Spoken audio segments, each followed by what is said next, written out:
શહેરમાં swine flu દિવસે ને દિવસે વધુ આક્રમક થઈ રહ્યો છે। એક પછી એક સ્વાઇન ફ્લૂની ઝપેટમાં દર્દીઓની સંખ્યામાં વધારો થઈ રહ્યો છે। ત્યારે ગતરોજ શહેરમાં સ્વાઇન ફ્લૂના વધુ 2 દર્દીઓ નોંધાયા છે। નોંધાયેલા 2 દિવસમાં એક 11 માસનો બાળક સ્વાઇન ફ્લૂનો શિકાર બન્યો છે। છેલ્લા થોડા દિવસોથી શહેરમાં સ્વાઇન ફ્લૂ પોઝિટિવ દર્દીઓની સંખ્યામાં ઉત્તરોત્તર વધારો થઈ રહ્યો છે, જેમાં ગતરોજ 2 નવા દર્દીઓને સ્વાઇન ફ્લૂ પોઝિટિવ મળી આવતા હાહાકાર મચી જવા પામ્યો છે। શહેરના સિટી લાઇટ વિસ્તારમાંથી 51 વર્ષીય મહિલાને સ્વાઇન ફ્લૂ પોઝિટિવ હોવાનું જાણવા મળ્યું હતું, જ્યારે બીજા દર્દીની ઉંમર માત્ર 11 મહિનાની છે, જે નાનપુરા વિસ્તારમાં નિયો પ્લસ આઈસીયુમાંથી મળી આવ્યો છે।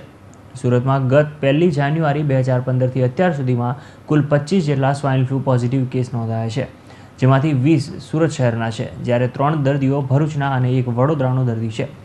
જ્યારે 1 દર્દી ભરૂચનો છે, જેમાંથી ઇન્ડોર 15 દર્દીઓ છે, જ્યારે 7 દર્દીઓ વેન્ટિલેટર પર છે।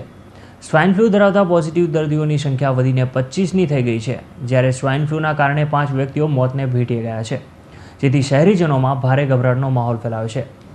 Bureau report, Hind TV news, Surat.